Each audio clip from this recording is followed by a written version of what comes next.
with remarks by Ms. Anderson, and then a presentation of the findings by Henry Neufeld. Now, after Henry, we'll have about 25 minutes or so for questions from the media. The press conference is being recorded and will be available. A recording will be available following the event. Do excuse any tech challenges should we face any. We'll work to rectify these as quickly as possible. Now, for journalists with questions, you'll see a Q&A option on your screen. Please submit your questions in writing in this box. And when you do submit these questions, please specify your name and the media outlet you represent. Many of you will already have received materials under embargo, so please feel free to start putting your questions in there right from now. We'll go straight into the substance of this press conference now with remarks by UNEP's Executive Director, Ms. Anderson. Thank you. Thank you very much, Keisha, and good morning, good afternoon, good evening to members of the press. I speak to you from New York, UN headquarters. Every nation is facing climate impacts, be they heat waves, wildfires, floods, or desertification. And right now, sadly, Jamaica is dealing with impacts of the strongest hurricane ever to hit this country as Hurricane Melissa continues its path towards Cuba with catastrophic flash floods being reported. As a result of these climate catastrophes, the poor and vulnerable are dying, are suffering poor health, are seeing their livelihoods damaged. Expensive infrastructure from bridges to power grids are under threats. The costs are large and growing because strong action to reduce greenhouse gas emissions and limit global temperature rise is lacking. Developed countries should be investing in their own adaptation and climate resilience, of course. And crucially, they should be supporting those developing countries least responsible for the climate crisis so that they too can invest. Yet, our UNEP's Adaptation Gap Report 2025, running on empty, shows that they are not at the levels needed. The report estimates adaptation finance needs of developing countries that they will be around $310 billion and or between $310 to $365 billion per year by 2035. And meanwhile, international public adaptation finance from developed to developing countries fell from $28 billion in 2022 to $26 billion in 2023.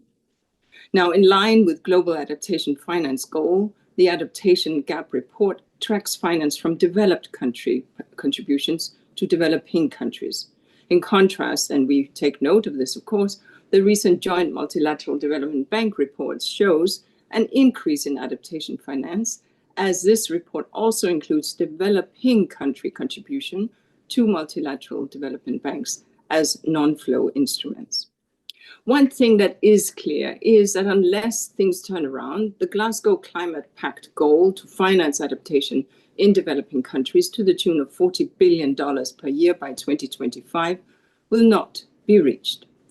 And the new collective quantified goal for climate finance call to deliver at least $300 billion for both mitigation and adaptation by 2035. That would also, if we continue on this trajectory, not be achieved. And we must remember, of course, that neither of these goals are even close to enough of what is needed. With the Baku to Belém roadmap, which will be considered at COP30 in Belém, Brazil, we have the chance to enable the raising of $1.3 trillion per year by 2035. For the roadmap to work, new finance providers and instruments must come on board, and climate resilience must become integral to the financial decision-making, and efforts must focus on concessional finance and grants to avoid increasing the debt burden of vulnerable nations. The private sector can also deliver up to $50 billion a year, 10 times its current contributions on adaptation. And then we have other innovative financial mechanisms, like the newly launched Tropical Forest Forever facility that was soft launched at UNGA and will be launched fully by the Brazil government at COP30, which will mobilize public and private and philanthropy resources to increase finance flows towards developing countries. More than 70 developing countries with tropical forests would be eligible to receive funds to protect and restore these forests, meaning this could be one of the largest multilateral funds ever created. As nations prepare to leave and meet at COP30. The Adaptation Gap Report delivers a clear message. We need a global push to fill the adaptation finance tank from both public and private resources. And amidst tight budgets and competing priorities, the smart choice really is to invest in adaptation now, to minimize the loss of life, to reduce damage to infrastructure, and to protect economies. It is, in a way, pay now or pay far more later. Thank you. Thank you very much, Ms. Anderson. And now to present the key findings of the Adaptation Gap Report, we'll have our Chief Scientific Editor, Henry Neufeld. Over to you, Henry. Thanks, Keisha. I'll share my screen now.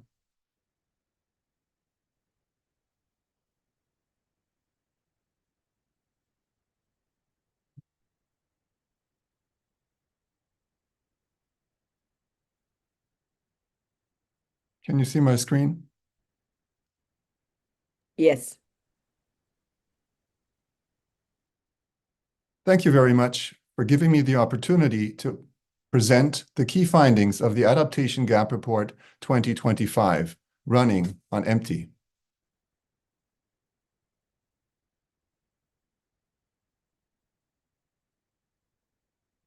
In the context of growing climate risks, the Adaptation Gap Reports provide science-based assessments of the global progress in adaptation to inform international climate change negotiations under the UNFCCC. This is the 10th edition of the report, for which UNEP convened 36 authors from all major regions of the world, half of them female. Besides describing progress in adaptation planning and implementation, this year's report reassesses the adaptation finance gap and looks at ways to bridge it. Planning is critical to minimize and address current and future climate risks effectively. As the figure shows, nearly 9 out of 10 countries now have at least one national planning instrument, that is, a policy, strategy, or plan in place. Of the 25 countries that do not, just 4 have not begun developing one. But 1 in 5 countries have outdated plans. This should be addressed with urgency to minimize the risk of maladaptation. Many countries, in particular small island developing states, are also showing progress with mainstreaming adaptation into wider development planning. This is important for adaptation implementation. Progress in adaptation implementation is best shown in the biennial transparency reports, so-called BTRs. Most countries have included detailed information on adaptation in their BTR. However, as the color coding of the figure shows, the coverage of adaptation varies widely, and many countries have yet to submit a BTR. Countries reported more than 1,600 adaptation actions focusing primarily on biodiversity and ecosystems, agriculture, water, and infrastructure. But only a quarter of countries also report on the longer-term results of actions. Greater emphasis on outcomes and impacts of actions is necessary to assess their adequacy and effectiveness. International public adaptation finance flows to developing countries was 26 billion in 2023, down from 28 billion in 2022. This means that the Glasgow Climate Pact, which urged developed nations to at least double 2019 adaptation finance flows to developing countries to circa 40 billion by 2025, will be missed if current trends continue. As the figure shows, adaptation finance needs of developing countries are now estimated to be $310 to $365 billion per year by 2035. This suggests that the NCQG, the new collective quantified goal for climate finance, which was set at $300 billion per year by 2035, is insufficient to meet developing countries' adaptation finance needs for 2 reasons. First, because the NCQG is not inflation adjusted, and second, because it includes both mitigation and adaptation. Next to the volume, the mix of financial instruments is important in the context of the NCQG, which highlights the need for concessional finance. It is therefore worrisome that debt instruments are growing in prominence and that non-concessional loans exceeded concessional loans for the first time in 2023. As shown in the figure, the AGR 2025 looked at the potential for the private sector to help fill the adaptation finance gap. The results indicate that about 3/4 of prioritized national adaptation actions are typically funded by the public sector. The other quarter involves adaptation actions where there is a potential role for the private sector. Realistically, around $50 billion per year, or 15 to 20% of developing countries' needs, could be financed by the private sector. However, as current private sector finance is only about $5 billion per year, reaching $50 billion per year will require targeted policy action and blended finance solutions to de-risk and unlock private investment. Innovative financing models may help bridge the finance gap, that is, who provides the money, but they also mostly return the costs of adaptation to the developing countries or households, and therefore do not reduce the funding gap, that is, who ultimately pays. The Baku to Belém roadmap to $1.3 trillion was established as part of the NCQG to enable scaling up climate finance in developing countries to support climate action. The roadmap text highlights the need for grants, concessional loans, and other non-debt creating instruments, which are crucial to avoid increasing indebtedness and making it harder for vulnerable countries to invest in adaptation. To strengthen the roadmap, the international community must first contain the growth of the adaptation finance gap through mitigation and avoiding maladaptation. Second, increase the volume of adaptation finance with the help of new providers and instruments. And third, engage more finance actors in integrating climate resilience into financial decision-making. In summary, rising global temperatures and intensifying climate impacts are putting lives, livelihoods, and entire economies at risk. This affects poor and vulnerable countries that bear little responsibility for the climate crisis most. More adaptation action is therefore urgently needed to minimize the resulting losses and damages, but building resilience is hampered by a yawning gap in adaptation finance for developing countries.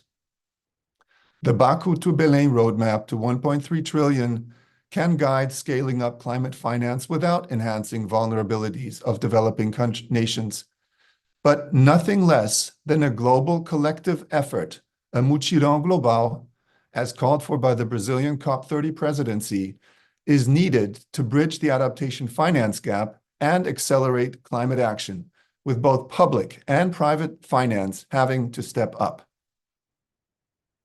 In the name of the authors, the steering committee, and the production team, I thank you for your attention. Thank you very much, Henry. And we shall now move to the media Q&A part of this. We already have several questions in the Q&A box. Keep them coming, please. We will start with one relating to the Hurricane Melissa, which the Edie just talked about, from Seth Borenstein. And he says, Seth is from the Associated Press. Which countries, especially developing ones, are best situated on adaptation and which are least? Now, given Hurricane Melissa, can you briefly tell us how Jamaica fares on adaptation and what does it tell you for their recovery? Would you like to start? Yes, Edie. Thank you so much. I mean, the reality is that in the sort of lower income bracket of developing countries, no one is prepared unless they are on very high grounds and have no tendency for fires, landslides, floods, etc. The reality is that everyone is impacted, wealthy or not. The reality is also that those who are the small island developing states exposed to high winds, those who are with a low-lying front towards the ocean, or those that have lots of human population in exposed areas are obviously the most at risk. And so when we are looking at countries like Jamaica or other small island developing states, clearly they stand to be very, very hard hit. As we are seeing, some are losing territory due to sea level rise. Others are being hit again and again and again by these storms. And so that, of course, as we have heard, for example, leaders like Prime Minister Mia Mottley say, that, and she has launched, of course, her Bridgetown initiative, is that those countries, even they may be middle-income countries, are hit and then have to go into indebtedness to rebuild, only to be hit again, and do not have access, for example, to concessional finance because they've done well and pulled themselves out of lower income brackets. That doesn't seem fair. And so that is why this broader conversation, this broader focus on climate finance is so important. To highlight finally, Seth, a country that is doing well, I think I would not do that. Many have invested, but all are behind in terms of developing countries in large part because financing is not available at the scale at which it is required. Thank you. Thank you very much, Ms. Anderson. Our next question is from Gabriel Gama, who is an environment reporter at Folha de Sao Paulo, Brazil. He says, what explains the increase in adaptation gap between 2030 and 2035, and how should COP30 address this issue? Henry, maybe you'd like to start with that one? Sure. Thanks for that question. It's a very good one, of course. We've adjusted the adaptation finance gap from 2030 to 2035 to put it in line with the NCQG, and that is something that we needed to do in any case. But of course, we compared the finance, the gap, as it were, and also the financial needs of developing countries without that assessment addressing the change in the 5-year, later.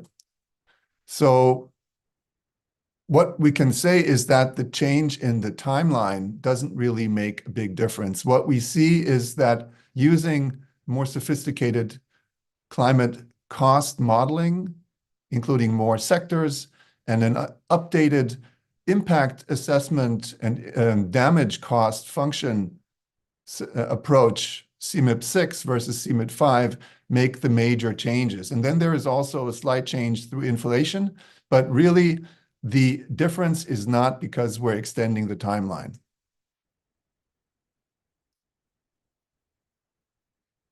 Thank you, Henry. We have a question now from Abdul Aziz Katak, who asks, given the international public adaptation finance actually declined last year, what concrete mechanisms or accountability measures is UNEP proposing to ensure that developed countries deliver on their Glasgow Climate Pact commitment to double adaptation finance by 2025? And he follows it up by saying, with over 1,600 adaptation actions reported globally, but few assessments of their actual effectiveness, what steps will UNEP take to encourage countries to track and report measurable outcomes rather than just policy actions? And he's from OGN Energy Magazine. On the first question, what I would say is obviously that part of holding to account is this very report. Part of holding to account is how this will be discussed in the context of COP30. And I'm quite sure that our Brazilian hosts, and indeed in the Baku to Belém roadmap, that there will be an emphasis on finance and certainly on adaptation finance. And this report is an added piece into that conversation, looking at, quote unquote, holding to account. What is the level of financing? Where is it that we promised each other we would be in Glasgow? And where are we coming up short? And we can see that we are coming up short. Now, as I did say, our numbers look at non-developing countries, so ODA countries, providing countries, finance. When we do take into account, and this is where the report that I referenced in my introductory statement, when we do take into account developing country finance to other developing countries, we are seeing a slight increase. But nevertheless, the onus is on those countries that have made the promise to double finance and to reach that number by 2025. And that's where we are coming up short. So thus the subheading of the report. On how will UNEP look at how effective these investments are? Obviously, this is something that many of the countries look at in their national adaptation plans.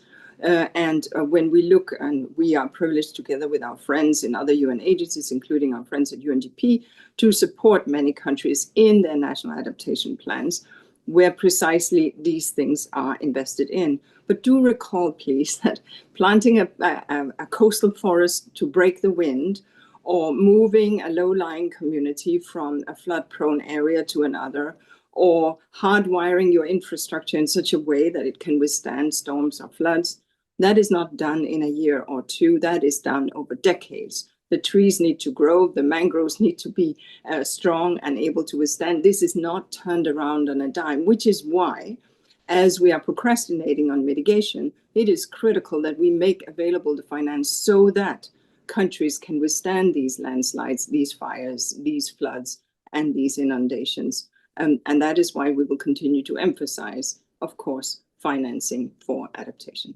Thank you. Thank you very much, Ms. Anderson. Henry, did you want to add something? Yes, I think it's important to add two things. First, besides more providers of climate finance, philanthropies, also other countries could step up their ambitions here voluntarily. We need to see that the BTRs, the biannual transparency reports, offer the best way for us to look into what countries are doing. And we've had the opportunity for the first time now to do this. And what we see is that there is a lot of action going on, but we can't say yet what the results of these actions are. So for the next BTR, which is due at the end of 2026, in just a year's time, and which will be really important also for the second global stocktake, we encourage countries to take on our recommendations, to improve on reporting, including by creating a very clear narrative between climate risks and impacts and actions and ultimately results of these actions. And that will make it much easier for us to assess the results and outcomes in the future. Thank you very much, Henry. We have another question now from Nuran Erkol at the Anadolu Agency, who says, how can financial instruments or private sector involvement realistically bridge the 310 billion annual gap without increasing debt burdens or developing countries while the finance gap is that big? Maybe I'll just start out and then I'll ask my colleague Henry to come in. The reality is, and it's a new reality that we all have to face, that anyone intent on doing any infrastructure or anything that essentially is anthropogenic, done by humans, need to take climate change and therefore adaptation into account. If you're building a house, taking a mortgage, expanding your farm, think whatever it is, even on the private side, but obviously on the public side, needs to take this on board. At times, it will just be prudent and good development. At times, there will be a retrofit, quote unquote, bill to be paid. We need to look at both, right? The investor in a particular factory, putting it in a place to do agricultural processing, when maybe 15 years from now, that very agriculture will not be producing. That's a story around adaptation and investments. The urban expansion into a low-lying area, often the very poorest who live in the low-lying, who are forced to live in low-lying slums, etc., that is a massive public expenditure. Each of these are very critical to take on board. So financial instruments need to understand, both for the investor, for the agricultural production investment, as well as for that large urban expansion, looking at what they take on. Some will be on the private side, but critically much will be on the public side. So how then on the public side can this be done without indebtedness? That's where smart instruments like, for example, or the new Brazilian Tropical Forest Forever initiative becomes so important, because we need to look beyond the normal, beyond the regular, beyond the loan by loan by loan, and the grant by grant by grant, because there will not be enough public funding in the grant sector, and the loans will add on indebtedness. So the more, as we heard from Henry, we can go to philanthropic or to new, very innovative instruments, that will have to be the way of the future. But each of us need also to think about our own footprint and the investments that we make as citizens of this earth, where those of us who have the ability to ensure that we think whether it's future-proof in an adaptation setting. And the reality is that poor people do not have that opportunity many times, but others do. Thank you. Henry, over to you. Yes. So as I was mentioning, we need to differentiate between the finance gap and the funding gap. And a lot of what we are covering right now has to do with the finance gap, which is hard enough to cover and to close. But ultimately, we have to acknowledge that much of the finance, unless it is really highly concessional, and these are grants, and that is why the NCQG puts so much emphasis on mentioning non-debt creating instruments as critical to providing support to developing countries. There is an increase in domestic adaptation. We can see that. We cannot measure it that well, but that is also an important element. As Inger was mentioning, households all take certain responsibilities when they retrofit their houses in Jamaica.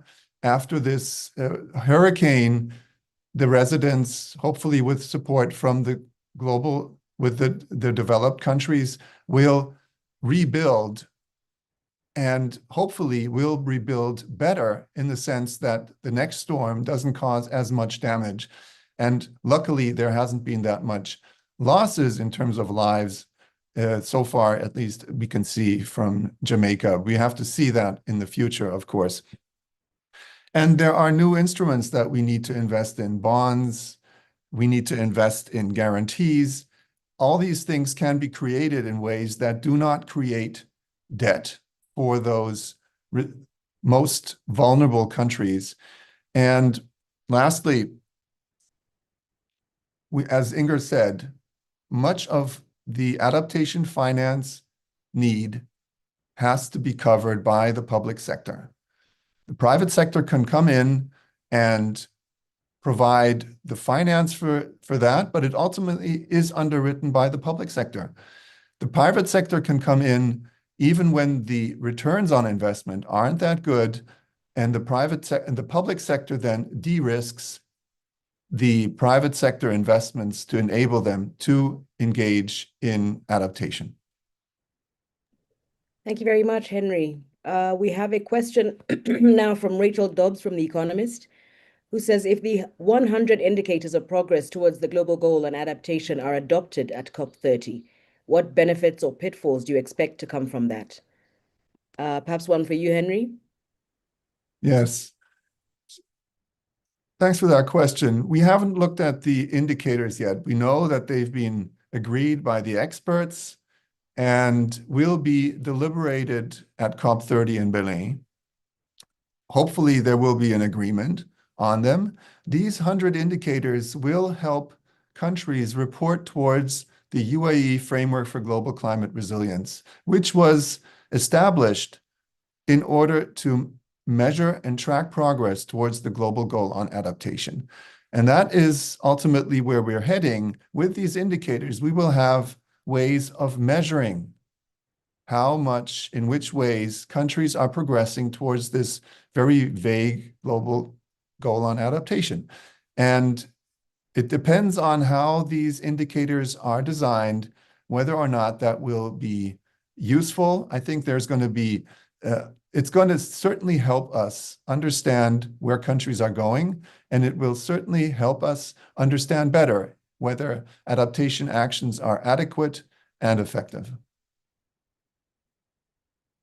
Thanks very much, Henry. We have a question now from Daniela Chiaretti from Valor Econômica in Brazil, who says, in his last letter, the president of COP30, Andre Correa de Lago, says that adaptation must be a global effort and that the perception that it is local is making things more difficult. What do you say about this? Ms. Anderson? Yeah, thank you. I'm very glad that the president of COP30 has come out and very strongly spoken on the issue of adaptation. I mean, Brazil is also a country that is impacted. It's a vast country, but each community and each impact is individual on that community, on that person. And so I'm very glad that Andre de Lago, the president, the incoming president of COP30, is emphasizing that adaptation has to be a global effort and that it is not just local. Of course, it is a community hit, but this has implications if they no longer can live there, if they need to move elsewhere, if their country is literally disappearing, if they cannot produce agriculture in that space where they've produced before, if the land simply slides away, if it burns, if it floods. What happens to these countries? This is a global responsibility, and that is what the Paris Agreement speaks to when it says that financing for adaptation and mitigation need to be in balance. And having, therefore, an emphasis on adaptation in this upcoming COP is absolutely critical. So we would very much be in accord and in sync with what the president of the incoming president of the COP has said. Thank you. Thank you very much, Ms. Anderson. We have one more here from Seth, from the AP, who says, we've seen a lot of progress, though not enough, in mitigation and renewables since the Paris Accord. How would you characterize how well or not efforts on global adaptation have fared in the past 10 years? You know, we sort of didn't go lightly at the subtitle of this report, but running an empty is deliberately chosen because we're gearing up for this. We're making the plans for this, as Henry has outlined in his report. Henry and the authors, the co-authors, of course. But we do not have the money in the pocket to make the investments that we have made the plans for. And so it's more measuring, of course, what we're doing on renewable installs, electric vehicles, smart city grids, what have you, is easier and can maybe more easily be done because it's hardware. Working with nature, with communities to ensure that they have the resilience to avoid ending in loss and damage situations is difficult, complex, has local dimensions with global implications, as I just mentioned in response to the previous questions. And so, no, we have not done well enough. And yes, we have a long way to journey. And this is what we from the United Nations Environment Programme are seeking to shine a spotlight on precisely by this report. Thank you very much. Henry, did you want to add something? I think that's fine, really. That's a comprehensive response. Thanks.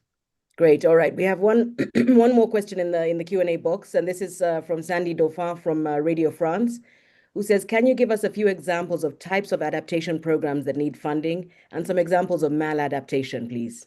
Thank you. Maybe, Henry, that's one for you. Yes. So Inga was already mentioning nature-based solutions as ways to address adaptation.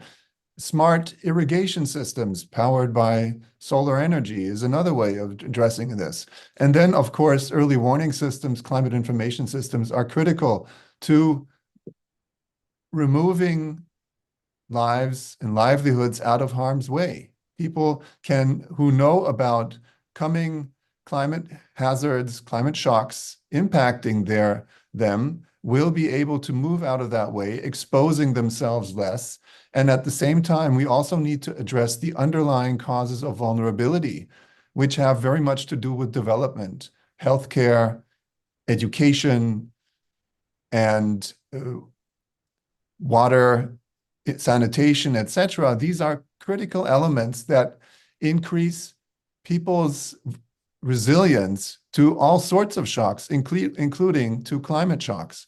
So doing these two things together is absolutely critical, enhancing their livelihoods, increasing their economic power, helping them grow, and then also avoiding exposure to climate hazards where they occur. These are two things that need to happen in that context.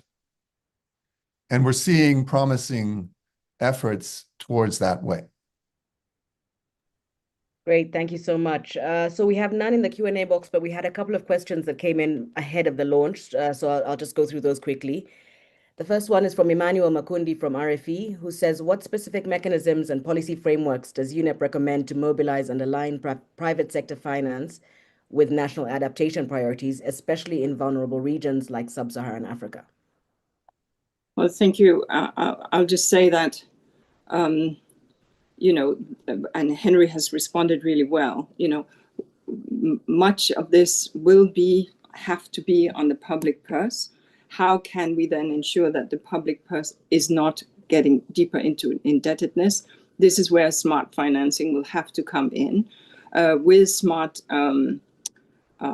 facilities such as, for example, the Brazil facility that I have mentioned, where essentially they're seeking to mobilize 100 billion, but that 100 billion is not what is getting invested. What is getting invested is a revenue that would be earned from making smart investments by the 100 billion on essentially the market, and the revenue would then be what would be invested.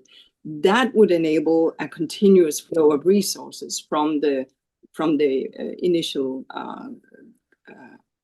contribution that would have been received from member states. I think we have to look at things that can bring down the costs for those who are the most impacted. Further, also, we need to make sure that in all of our city planning, all of it should not come as a surprise that there will be harder storms, greater degree of fires, greater droughts, etc. And so we need to think about what we do in all of our plans, and that will take time and effort. We at UNEP would do all that we can to support member states in this regard, but of course, it is a global effort, as we just have heard the president from the incoming president, Andre de Lagos, emphasize, and it is not just a local responsibility. And we promised to each other in Glasgow that we would reach 40 billion by 2025, and we are falling short. And so that is not good enough, which is why we need to shine a light on this to ensure that, yes, while financing has gone up, it has not reached where it needs to be, and we have a long way to journey. Thank you. Thank you. We have a late entrant here in the Q&A box from Kelly McNamara from AFP, who says, you mentioned countries like Jamaica rebuilding better, but is there a risk that they're going to be hit so repeatedly that it makes it hard to rebuild in time at the level that would be ideal? And does that lead to spiraling costs and adaptation limits? Well, that's where the reality here is that, as I mentioned, the heavier indebtedness on small island developing states and other countries that are being hit again and again is something that we have to have a global conversation about. And Prime Minister Mia Mottley has shone a very important spotlight exactly on this through the Bridgestone Initiative, where countries are simply spiraling into debt because of these climate hits that they're getting that have higher intensity, greater impact than ever before. And clearly are driven not by the old normal, but by the new climate-induced normal. So that does become important. However, does it mean that we would want to abandon a country and a people? No. This is where multilateralism stands, and this is what the Paris Agreement is all about. We stand together on climate investments. That was a promise of Paris in 2015, and we re-promised again on adaptation in Glasgow. And we can absolutely not run away from this. And finally, of course, when we have invested in adaptation, the residual becomes a loss and damage. And that is still under discussion. How much will that be? And the higher we invest in adaptation, the more we do, obviously, first on mitigation, as we heard from Seth, but that's critical. But the more we invest in adaptation, the lower the cost of loss and damage will be, and the human cost, therefore. I'll hand it over to Henry for a final comment on this one. Henry? Yes, thanks. And just to bring about the mitigation aspect of this again, every fraction of a degree matters when it comes to climate change. While we might see linear climate or temperature increase, the impacts of this temperature change are exponential. They are transboundary, they are compounding, they are complex. They hit people in different places of the world. Local people suffering locally will, in places that have never experienced the climate hazard, such as a drought somewhere in the global north, and the food prices suddenly spiking. So what we have to do also is fundamentally increase our ambition and mitigation, because if we do not, these storms, like Melinda in Jamaica just now, will return more frequently, they will become stronger, and eventually we will not be able to adapt to them anymore. And yet the people who are there have to suffer the consequences of these storms. So it is upon all of us to stop climate change. This is the best solution long-term, and it is not the most expensive one. On the contrary, it's the most economically best solution in the longer term. Thanks. Thank you very much. And I'm afraid that's all the time we had. We had one more question from Astana Times, but we'll respond to that one directly over email. I'd like to thank our panel very much. Thank you, Ms. Anderson. Thank you very much, Henry Neufeld. And thank you to media colleagues who are in the room. I see, Caroline, you have your hand up. If you would like to put your question in the Q&A box. Otherwise, we'll take it back. We'll take it over email, actually, because we're out of time. So thank you so much, everybody. And we remain available should you have questions. Have a great afternoon, evening, morning. Thank you. Thank you.